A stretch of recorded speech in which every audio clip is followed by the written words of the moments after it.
Hello students. तो पिछले class में हम लोगों ने एटम एंड मॉलिक्यूल चैप्टर को कंप्लीट कर लिया था। सभी टॉपिक हम लोगों ने डिस्कस कर लिया था।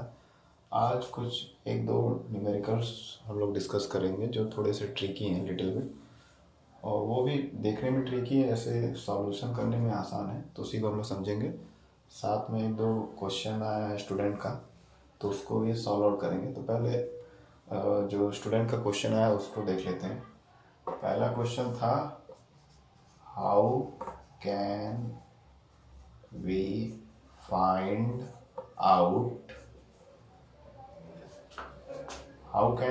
out number of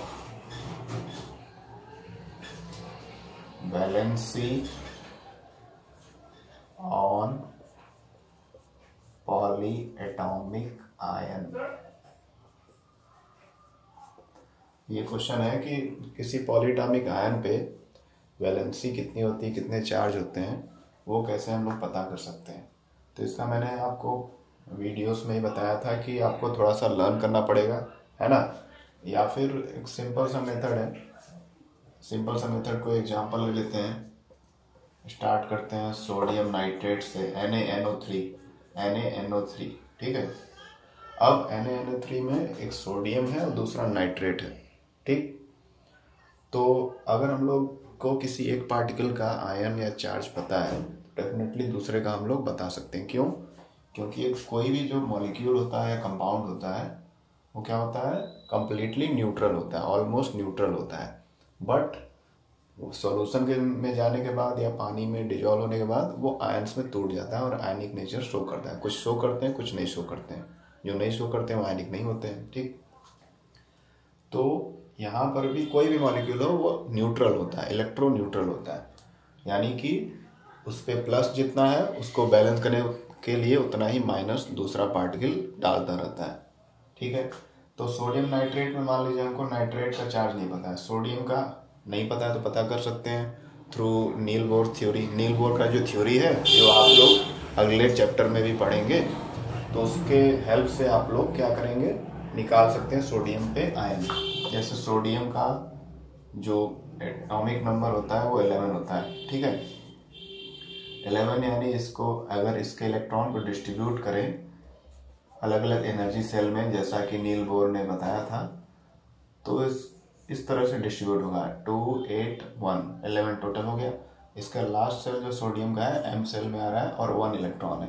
तो हम लोगों ने पढ़ा था जब आखिरी सेल में इलेक्ट्रॉन लेस देन 3 होता है ना, लेस देन 4 होता है, सॉरी, लेस देन 4 अगर है तो वो अपने सारे इलेक्ट्रॉन को लूज कर देता है, ठीक है। तो यहाँ एक 4 से काफ़ी कम में 1 है, तो ये अपना जितना भी इलेक्ट्रॉन यहाँ पर है वो लूज करेगा। 1 इलेक्ट्रॉन है ये लूज कर देगा, और लूज करने पे कौन सा चार्ज आता है, प्लस। उतना ही प्लस आएगा जितना वो लूज करेगा। तो यहाँ पर सोडियम के बाहर के सेल में 1 इलेक्ट्रॉन है, तो ये 1 इलेक्ट्रॉन अपना लूज कर देगा, किसी और एटम को दे देगा, और इस तरह से सोडियम पे कितना चार्ज आएगा, +1। 1 को शो नहीं करते हैं, है ना। प्लस का मतलब ये है कि एक सिंगल प्लस से 1 चार्ज है। मोर देन 1 अगर होता तो वहाँ पे +2 +3 लगते हैं, ठीक। तो इस तरह से सोडियम पे हमको चार्ज पता चल गया कि सोडियम पे कितना होता है, +1 चार्ज। तो मैंने एक मॉलिक्यूल लिखा था सोडियम नाइट्रेट NaNO3। अब इतने पे प्लस चार्ज है, तो इस प्लस चार्ज को बैलेंस करने के लिए इस पूरे मॉलिक्यूल में इस पे कितना चार्ज होगा, 1 माइनस चार्ज होगा। तो इस तरह से हम लोग किसी भी पॉलीएटॉमिक आयन का चार्ज निकाल सकते हैं। हमको उस मॉलिक्यूल में जिसमें पॉलीएटॉमिक आयन है दूसरे पार्टिकल का चार्ज पता होना चाहिए, ठीक है। तब हम लोग पॉलीएटॉमिक आयन का चार्ज डेफिनेटली निकाल सकते हैं। इस सोडियम पे +1 चार्ज आया, तो इस +1 चार्ज को कौन बैलेंस कर रहा होगा, -1, जो इस पे फॉर्म होता है, यानी नाइट्रेट का बैलेंस ही क्या हो गया, -1, ठीक है। इस तरह से कर सकते हैं। और कोई एग्जांपल ले लेते हैं, दूसरा सोडियम वाला ही कोई एग्जांपल ले लेते हैं, है ना। ये पहला एग्जांपल हो गया। दूसरा एग्जांपल सोडियम सल्फाइड, इसको बोलते हैं सोडियम सल्फाइड, ठीक है। अब यहाँ पर भी हमको पता है बैलेंसी कैसे निकलेगा। सोडियम पे कितना चार्ज होता है, +1 सोडियम पे। यहाँ पे कितने सोडियम है, 2, Na2 है, तो यानी 2+ चार्ज हो गया। क्लियर? ये आपको बहुत सारे आयन्स का, एटम्स का जो बैलेंसी है वो याद हो जाएगा करते करते। तो तो मान लीजिए अभी हम लोगों ने जस्ट किया सोडियम, एक सोडियम एटम पे एक प्लस चार्ज होता है, एक वैलेंसी उसकी होती है, ठीक। तो 2 सोडियम पे कितना होगा, 2 प्लस चार्ज। अब इस 2 प्लस चार्ज को इस पूरे मॉलिक्यूल में बैलेंस कौन करेगा, इस पे -2 चार्ज, तब न जाकर न्यूट्रल हो जाएगा, जीरो हो जाएगा, ठीक है। किसी भी मॉलिक्यूल में, कंपाउंड में ओवरऑल चार्ज क्या होता है, जीरो, न्यूट्रल। तो इस पे 2 प्लस है, तो इसको बैलेंस करने के लिए इस पे कितना डेफिनेटली होगा, -2, तभी तो दोनों मिल करके जीरो हो जाएंगे। तो इस तरह से हमको पता चला कि ये जो सल्फाइड है SO3 इस पे कितना चार्ज होता है, 2 वैलेंसी इसका माइनस में। क्लियर। तो इस तरह से हम लोग किसी भी पॉलीटॉमिक आयन का वैलेंसी निकाल सकते हैं, यानी कोई कंपाउंड के फॉर्म में दिया रहेगा पॉलीटॉमिक आयन और भी कुछ मेटल आयन रहेगा, तो हमको मेटल आयन का अगर वैलेंसी पता रहेगा तो उसकी सहायता से हम लोग इलेक्ट्रोन्यूट्रलिटी रूल के हिसाब से पॉलीटॉमिक आयन का वैलेंसी या चार्ज बता सकते हैं, ठीक है। तो ये हमारा कन्फ्यूजन दूर हो गया होगा। अब हम लोग आते हैं कुछ न्यूमेरिकल पे, 1-2 ट्रिकी क्वेश्चन है, इसके बाद हम लोग इस चैप्टर को फाइनली फिनिश कर देंगे। तो ये हमारा पॉलीटॉमिक आयन का वैलेंसी या चार्ज कैसे निकालते हैं आपको समझ में आ गया होगा। अब क्या करना है, कुछ न्यूमेरिकल, पहले कुछ छोटे न्यूमेरिकल करते हैं। न्यूमेरिकल में पहला जैसे मान लेते हैं, जैसे आपके NCERT बुक का ही ले लेते हैं, मान लेते हैं 20 ग्राम वाटर दिया है, ठीक है, 20 ग्राम वाटर। अब इसमें आपको क्या निकालना है, मोल्स, नंबर ऑफ मोल्स निकालना है, ठीक। तो नंबर ऑफ मोल्स का फार्मूला क्या है, N = small m upon capital M, यानी गिवन मास, जो वेट किया हुआ मास है 20 अपॉन मॉलिक्यूलर मास या मोलर मास। तो वाटर का फार्मूला क्या होता है, H2O। तो सारे एटम का मास ऐड कर देंगे तो मॉलिक्यूलर मास हो जाएगा 2 × 1, हाइड्रोजन 2 संख्या में और एक हाइड्रोजन का मास 1 होता है, प्लस ऑक्सीजन का 16, तो 2 × 1 = 2 प्लस 16 18, ठीक है। तो यानी मोलर मास वाटर का कितना आ गया, 18। डिवाइड कर देंगे 20 को 18 से, 2 के टेबल से काट देते हैं, 2 कॉमन फैक्टर है, 2 9 × 18, 2 9 × 18, 2 10 × 20 और 9 1 × 9, 9 1 × 9, 1.11 मोल आ गया, ठीक है। नंबर ऑफ मोल 1.11 आ गया, यानी 20 ग्राम वाटर लिया तो उसमें कितने वाटर के मोल्स होंगे, 1.11 होंगे। क्लियर, ठीक है। तो नंबर ऑफ मोल तो हम लोग निकालना सीखे थे। अब मान लीजिए मोल्स दिया है, कुछ और मिसिंग है ना। रेंडमली इन 3 फार्मूले में 3 फैक्टर्स हैं हमारे, 3 वेरिएबल्स हैं, एक नंबर ऑफ मोल, एक गिवन मास, एक मोलर मास, ठीक। तो इन तीनों में से रैंडमली क्वेश्चन को चेंज करके आपसे कोई भी पूछ सकता है। कभी नंबर ऑफ मोल दिया रहेगा तो हो सकता है इन दोनों में से कोई मिसिंग रहे, कभी ये दोनों दे देंगे तो ये पूछेगा, इस तरह से। तो मान लेते हैं अगले क्वेश्चन में कि नंबर ऑफ मोल दिया हुआ है, ठीक है। अभी तो नहीं दिया था तो हमने फाइंड आउट किया। अब क्वेश्चन का टाइप चेंज करते हैं, तो दूसरा क्वेश्चन यहीं पे सॉल्व करते हैं। जैसे आपके बुक में शायद दिया है 10 mole of sodium sulphide, sodium sulphide का 10 मोल दिया है ना। अब 10 मोल दिया है, यानी नंबर ऑफ मोल दिया है, फार्मूला दिया है, तो इसका मोलर मास भी निकल जाएगा। तो हमको इसका गिवन मास फाइंड आउट करना है। गिवन मास यानी स्मॉल m, जिसको हम लोग स्मॉल m से लिख रहे हैं, ठीक है। तो क्या लिखेंगे सॉल्यूशन में, सॉल्यूशन में क्या होगा, small n number of mole = given mass upon molar मास। तो नंबर ऑफ मोल कितना दिया है, 10। इसका मोलर मास निकाल लेते हैं सोडियम सल्फेट का, Na2SO3 सॉरी।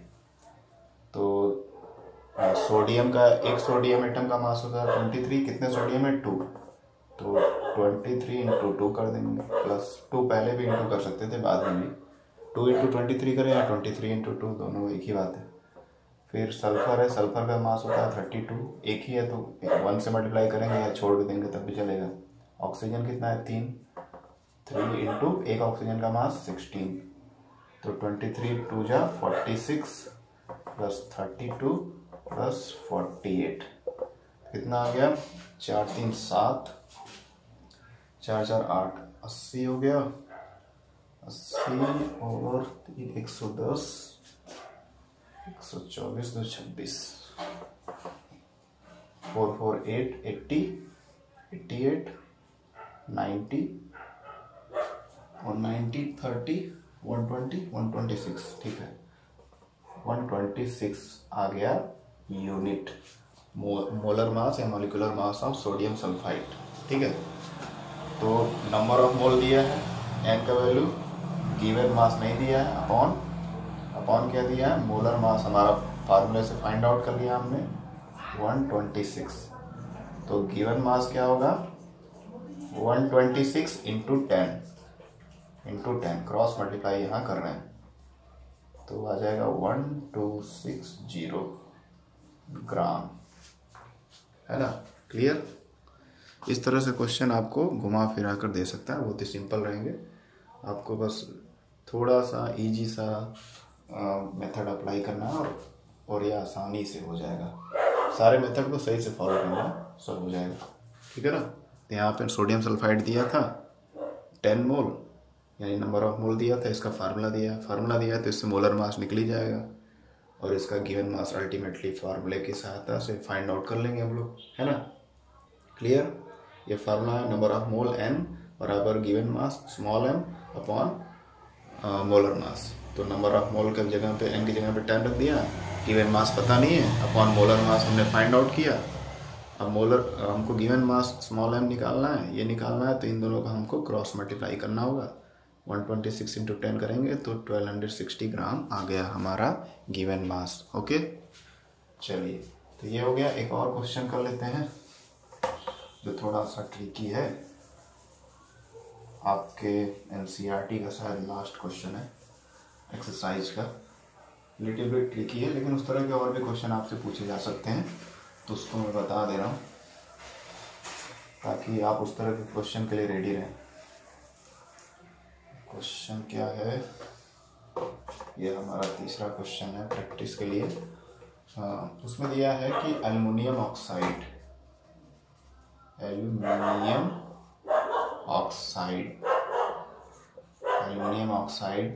कितना ग्राम लिया गया है, 0.051 ग्राम लिया गया है। ठीक है, इतना ग्राम एल्युमिनियम ऑक्साइड लिया गया है। ठीक है, हमको निकालना है नंबर ऑफ एल्युमिनियम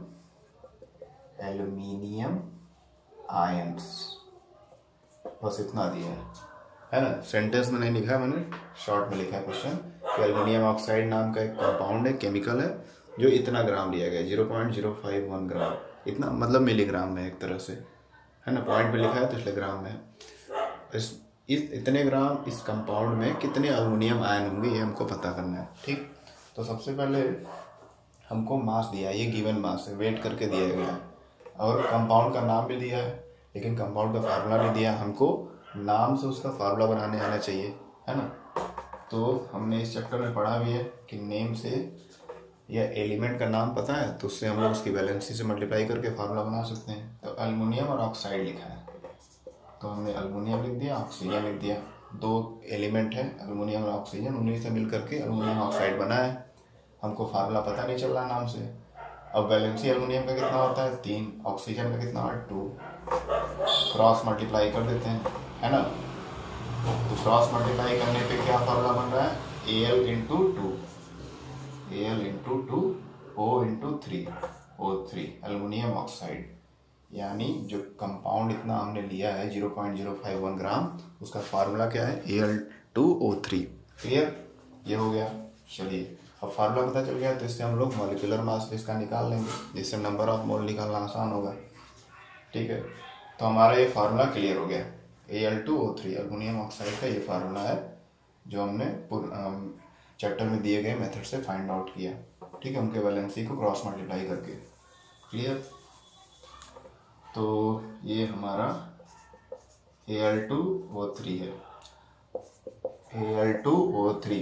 अब इसका मॉलिक्यूलर मास निकालेंगे एल्युमिनियम का मास कितना होता है 27 और कितने एल्युमिनियम है 2 प्लस ऑक्सीजन का मास 16 और कितने ऑक्सीजन है 3 मल्टीप्लाई कर देंगे 27 इंटू 2 54 16 इंटू 3 48 ठीक है 5 4 90 4 8 12 8 4 12 5 4 9 9 10 102 यूनिट ठीक है 102 यूनिट है एल्युमिनियम ऑक्साइड का मॉलिक्यूलर मास। तो नंबर ऑफ मोल बराबर small m upon capital M। Number of mole बराबर given mass upon molar mass. Given mass कितना है 0.051 मोलर मास कितना है 102। अब देखिए इसका पॉइंट हटाने के लिए ऊपर नीचे हम लोग क्या करेंगे 1000 से मल्टीप्लाई करेंगे। क्यों 1000 से? क्योंकि यहाँ दशमलव के बाद पॉइंट के बाद कितने नंबर है 1 2 3। तो पॉइंट के बाद जब 3 नंबर रहते हैं तो उसमें पॉइंट हटाने